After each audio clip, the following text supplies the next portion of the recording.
Bayelsa local government chairman don condemn the RIP of one Fanaye student, and this Fanaye student so im bear RIP after kwata wey im get because of 500 naira levy, and this one dey happen for inside one entertainment spot.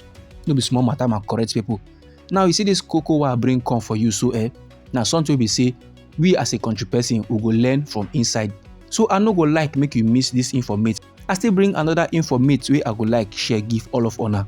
The koko be say Aloy Ejimakor don dey yarn dey give the general public say finally DSS don grant Nnamdi Kanu access to doctor.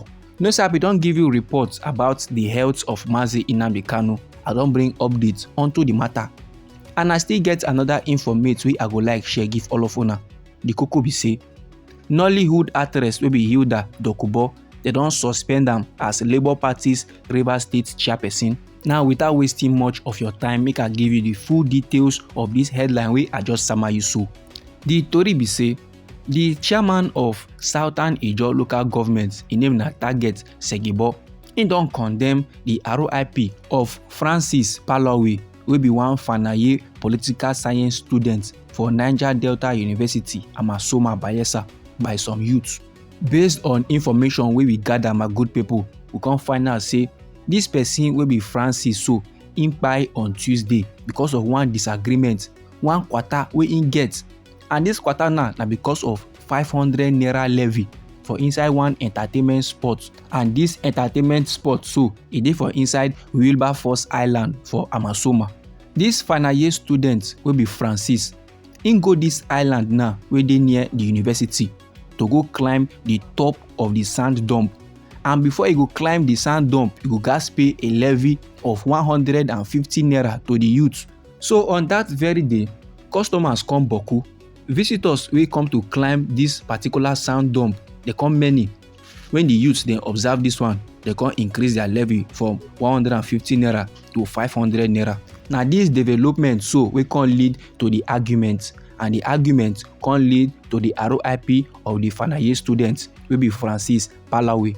The chief press secretary of the chairman wey be Ayebaitare Easter Day, im come drop statement about the matter, and for inside this statement they come dey yarn say e thing pain them well, they regret am say Oga Francis don bear untimely RIP, and the thing come happen when members of im family don dey prepare to reap the benefits of their labour from Oga Francis. Then the chairman wey be Oga Sekibo come dey call on security agencies say make dem make sure say dem torchlight the matter properly, make dem no leave any stone unturned, make dem fish out the people wey dey behind the kasala. Those people must serve as scapegoat to others. However, my good people, instant appeal to members of Oga Francis family, instant appeal to the university community, and instant appeal to the general public to maintain the peace. Say make dem do the calms pending when the culprits are arrested and charged. Now my good people, I know say this informate na something wey be say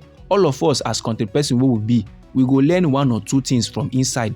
Abeg, make we try, make we no lose guard for anything wey we dey do for this life, because see this life so na one wey we get, we no get extra. Make we think about our loved ones, those people wey go cry, the many. Make we think about the pains wey they go through if something can happen to us. And abeg, make we try share this news to our family and friends. Put am #important information.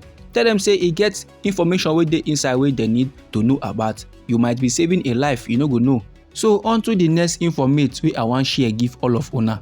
The tori be say the head counsel to Mazi Nnamdi Kanu wey be Aloy Ejimakor, he don confirm am say finally doctor don visit the leader of the indigenous people of Biafra.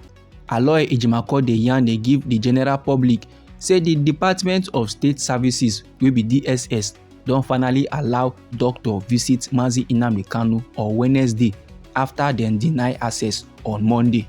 You know say Aloy Ejimakor wey be the head counsel of Mazi Nnamdi Kanu, im bin write am for inside im official social media handle for inside the popular social media platform wey we know as X, say im go to visit Mazi Nnamdi Kanu, and im come find out say Mazi Nnamdi Kanu no dey alright. Im come carry doctor now to go see Mazi Nnamdi Kanu, but the DSS with their strong head, they no gree make thing dey possible. However, my good people, on Wednesday, Aloy Ejimakor don still write for inside im X handle say last doctor don visit the leader of the indigenous people of Biafra wey be Mazi Nnamdi Kanu, and the doctor's report be say they gats carry Mazi Nnamdi Kanu go hospital so that im go get better treatment, so that im go dey alright.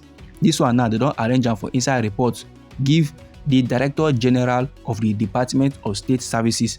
Now we go keep our fingers crossed. We go dey hope say im go approve this one so, because e get how DSS dey perform, and this their performance so, this their behaviour, Mazi Nnamdi Kanu no like am, Aloy Ejimakor e no like am, IPOB people no like am, country people sef no like am, but dem wey be the DSS dem love am well well.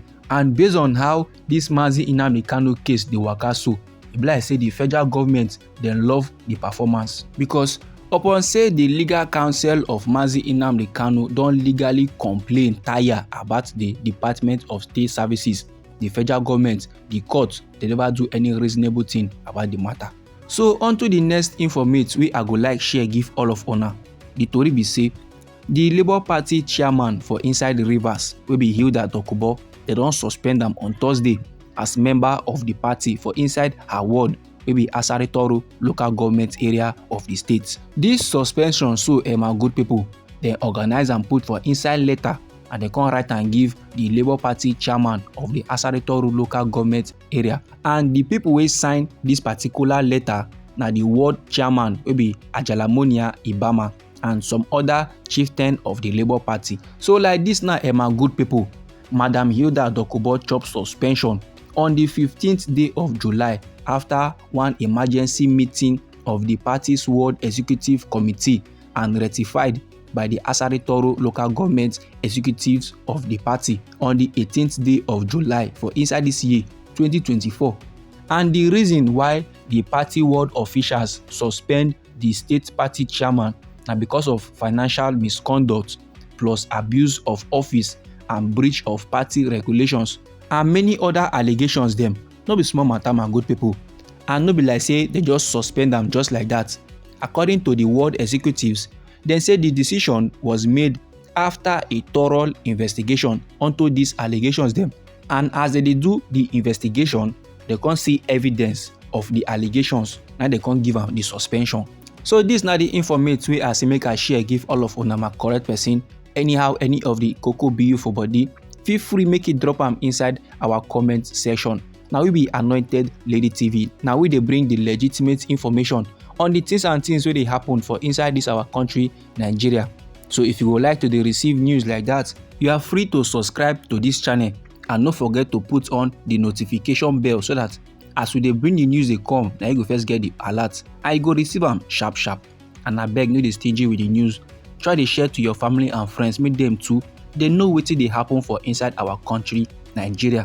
I dey come with another informate wey I go share give you my correct person. I beg, no go anywhere.